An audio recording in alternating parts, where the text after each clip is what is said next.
Hello, it's Shoaib again, Media King, and today we'll look at the MapGroup API. So if you remember last time, we were repeating our endpoints, the to-do item URL prefix, each time we wanted to use the endpoint. So following HTTP standard, APIs normally have grouped endpoints with a common URL prefix. So this is where MapGroup API comes in place and the method. So this will help us do just that. It will help us group our URL prefix so we don't have to write that code every time. Means less code overall as well. And we can customize entire groups of endpoints with a single call to methods like require authorization and with metadata. Now we know the first of which is used to set authorization policies, which helps the users get authorized. And then the latter is used for adding our metadata in the .NET Core app builder. So we really don't want to be repeating that code, do we? So let's jump in and show you how this works in practice.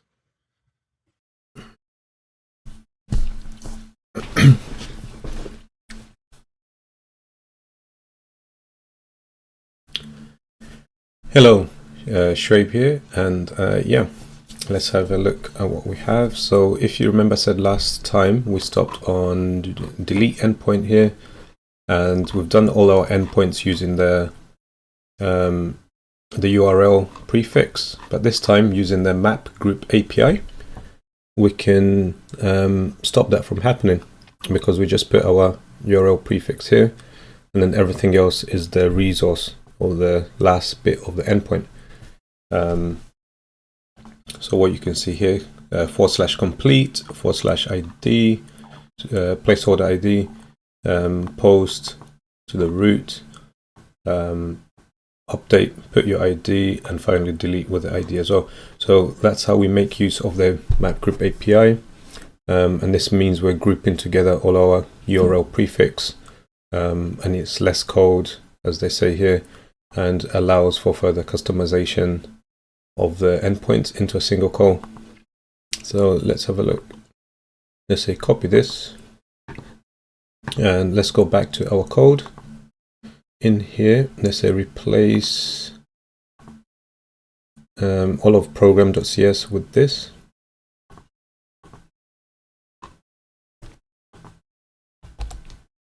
Remove, paste, save. A couple of updates here. It's mourning about the DB context. I think ours was to do camel case, so to do DB. In fact, I could replace, should really replace all of them here in one go. Find to do and match the case.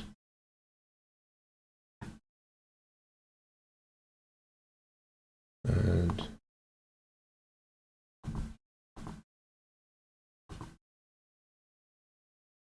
replace with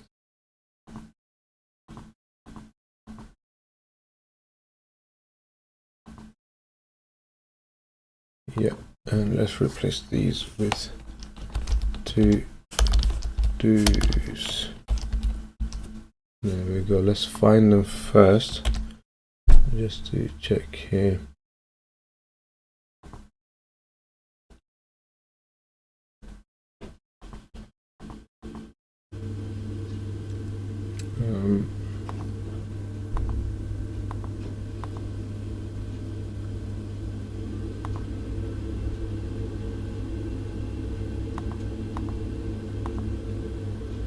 How many did it find?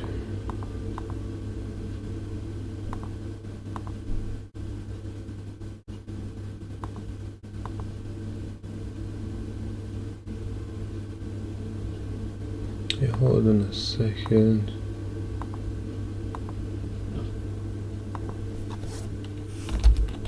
To do's.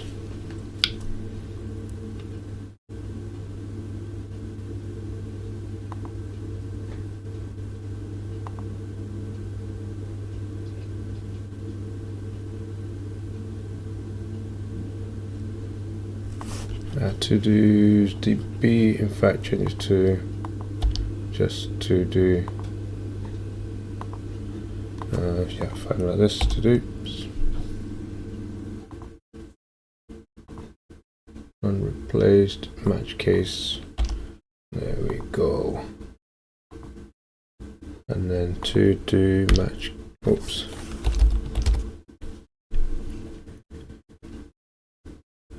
DB,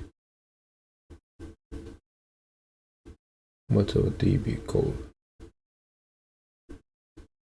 To do D, I think to do, I think it's just one here, so to do DB.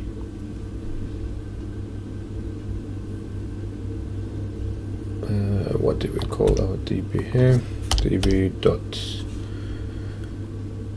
to do's. And that's it. Now that we've changed these, let's save that and rebuild. Control Shift build, started.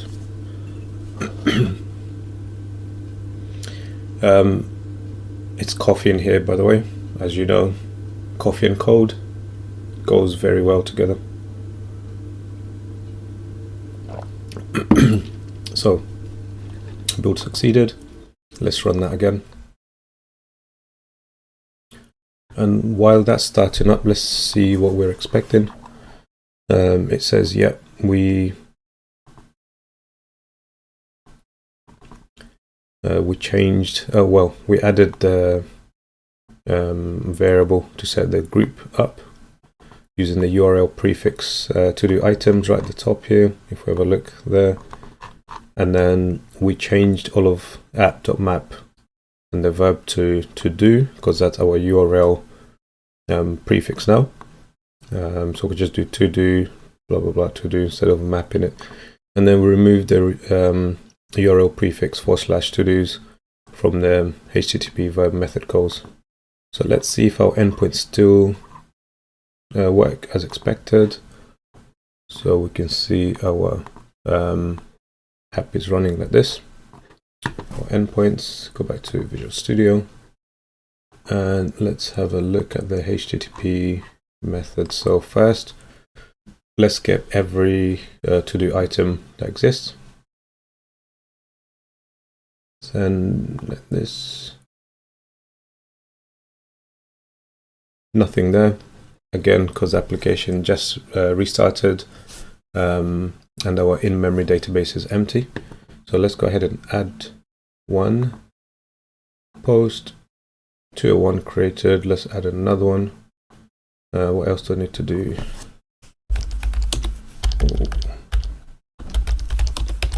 Pick up bread from store. It's not completed yet. And save and send that one there. Now let's get those two items back. There you go, those are working as well. So get item endpoint works, post works, and let's get the ones which are completed. So we should just get back to iron. There we go. Next, let's get back getting bread. I think that would be record 2, item 2. Yeah, pick up the bread. Let's delete to iron. Sorry, let's update to iron, and let's say it's called feed fish now. ID is 1, and let's say it's not complete. So in position 1, we'll update to iron to be feed fish now, and let's say it's not complete. 204, no content, so that was successful as well. Now if we look at that specific item again, let's get it on its own, save. There it is, there, feed fish, and all of the items again together in a list. Feed fish, pick up bread, and finally let's delete feed fish, which is in position 1. Send. That was complete again successfully, and we've got a 204 response. So let's look at the items again. And there you go, only item 2 is left, which was pick up bread from store. So there you have it. You can see our code is now a bit more compact. We're not writing our URL again over and over again for each endpoint or resource. We're just setting it as a map group up there. And again, like with everything, if you hover over it, it tells you what to do, what it does. Creates a group builder for defining endpoints or prefix with a specific prefix. So have a play around, look at what some of these methods, functions, and classes do. Hover over each item, it tells you what it does. But yeah, until then, I hope you enjoyed this tutorial again. So this was part 3 of .NET Core Web API, minimal example, and I'll stop the application. And what we'll do next time is we'll go into the type results API. So that will give us a bit more. So yeah, next time we'll go into the typed results API, which is this here. And it says if we return that instead of the result, this will give us several advantages such as testability and automatically returning the response type metadata for Open API spec, which is used for describing the endpoint.